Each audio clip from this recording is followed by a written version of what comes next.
Hello, everyone, and welcome to the Leadership Arena, a podcast that allows us time to explore the leadership practices and perspectives of people who are actually in the arena. We are really fortunate to be part of Walnut Valley Unified for so many reasons, one of them being that we are supported and encouraged to be active learners who continuously grow as leaders. Today, we are going to be talking with Dr. Amy Smith, who is currently serving as principal of Suzanne Middle School. Amy, several years ago, you began exploring research regarding the leadership journeys of female secondary principals and leaders. Your dissertation and contribution to the field have led other researchers to seek you out and want to partner with you. Tell us about your up and coming conference. Thank you. First, thank you for having me. But the conference that I'm going to be presenting at is the International Leadership Association Conference, and they alternate locations every year. And so in October, I will be going to Geneva, Switzerland to present on just the leadership capabilities of women and some of the challenges they face. And the conference is not just about education, but it's in leadership as a whole internationally. Well, we're really proud of you. We'll be rooting from you from the States. Your research and writing has led people to really ponder some crucial points. What three things would you say to women who've been called to lead, having spent time exploring this area? So one of the best parts of my dissertation was just doing the research and kind of internalizing how myself as a female leader, like what did I really take away? And so one of the things that for any woman, going into any role, whether it's leadership or just being part of a team, is I encourage all women to find your tribe. I think that we need to stick together, but acknowledging that a lot of the things that we hear about is what in my dissertation I talk about queen bee syndrome. There's always one person who's going to take that lead and maybe try to hold someone else from stepping up. And I think that as women, we need to surround ourselves by those who are powerful and uplifting. Naturally, you tend to, find somebody who, is your yin to your yang. And that's really helpful. In my opinion, when you find somebody that makes you want to be better, that gives you insight, that gives you just that acknowledgement, that it gives you courage to lead. And I think that women sometimes we don't take those steps because we don't have that cheerleader in our back pocket. And I think that when you find women who are able to encourage rather than hold you back, I think it's super important.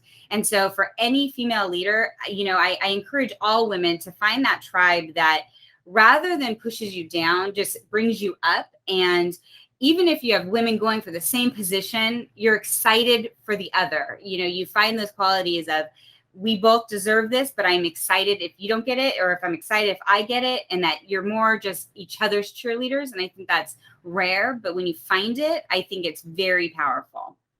The second thing I would, I think that it's not just for females. I think that we need to acknowledge that there's differences between males and females in our leadership. But I think it's important to acknowledge that a lot of that is basically just perception. I write a lot about specific gender attributes. And so in my research, I focus mainly on the difference between females and males in elementary versus secondary. And I think we get really caught up in females, especially in elementary. We naturally think, oh, we have words that are associated with loving and caring and compassionate. And then when you get into, secondary, and you think of like males who are predominantly, those are the principals, they are,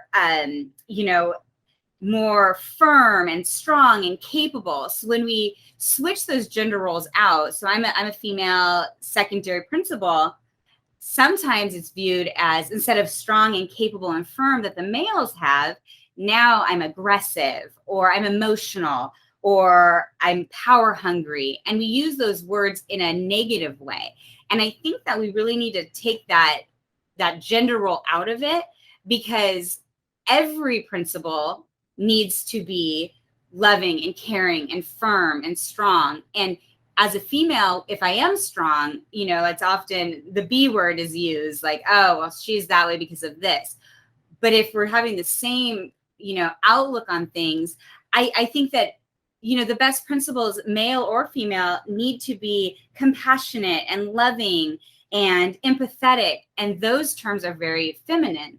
And so I think when we think about all leaders, that gender attribute is really important because it really can either hinder someone moving forward, or it'll elevate us to say, for me, for example, yes, I am strong, I am firm, but I'm also loving and caring, and I want to make people happy and things like that. But that doesn't make me weak. And I think that sometimes those stereotypes really get embedded, and we need to separate ourselves and say, look at the individual versus a male or female. And it's okay for a male to be loving and compassionate and, wanting to show that side of him. And it's okay for a female to stand her ground, and it shouldn't be a negative connotation.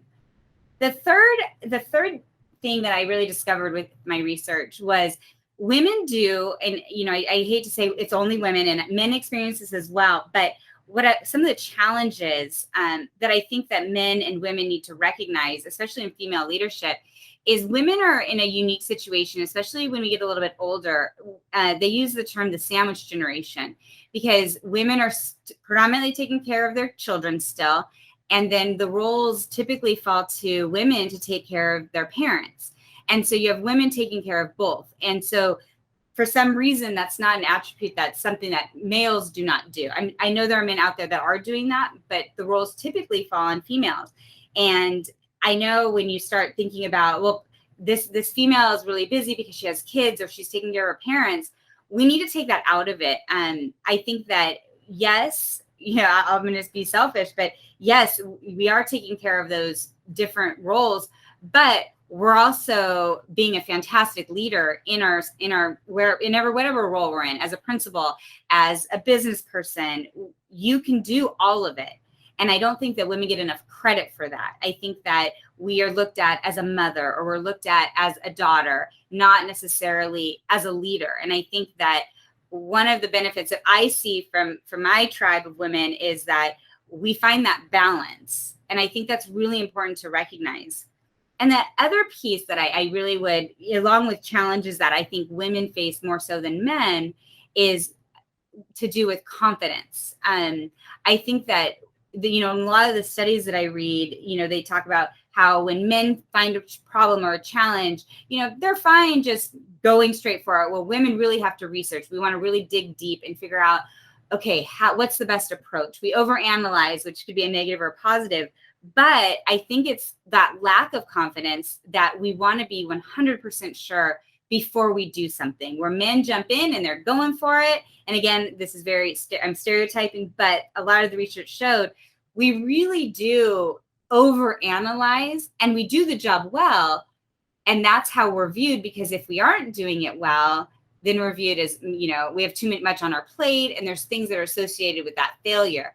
I read an article about when men apply for a job, they look for 50% of the, requirements, where women, we need 100% before we apply.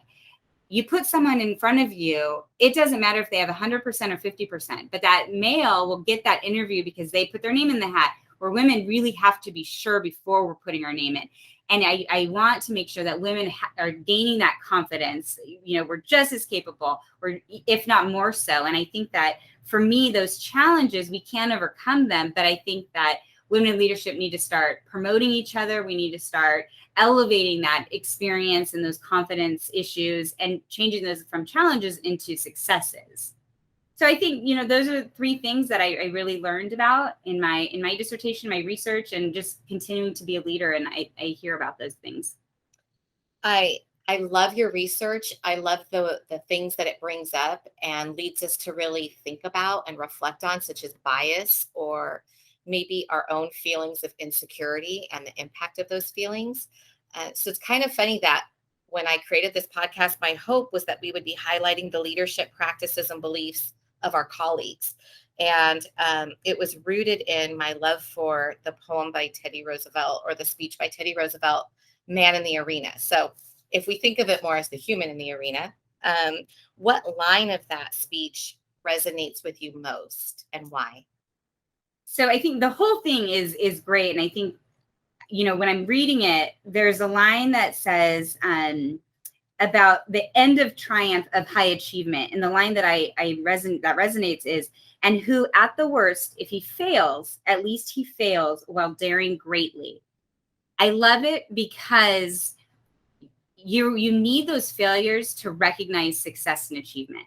And if you're great at everything, you've never learned to really embrace that greatness. You have to fail to truly, succeed. So that would be me. I'm really grateful that you're in my tribe. And I'm glad that you spent time with me today in the leadership arena. But it's my favorite part. Let's get a little personal, Dr. Smith. Uh-oh. Okay. All right. We're going to do 5 fast favorites, just what comes to your mind first, so that our team can get to know you a little better. Okay. What is your favorite book? Without a doubt, my favorite book is To Kill a Mockingbird. Favorite place to travel to? New York. I just got back. Favorite way to relax? Reading.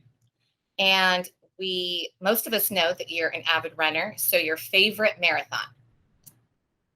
That's tough. I've run the Chicago Marathon twice and I love it, but I ran the Paris Marathon, but hopefully in October, I'm able to say the New York Marathon.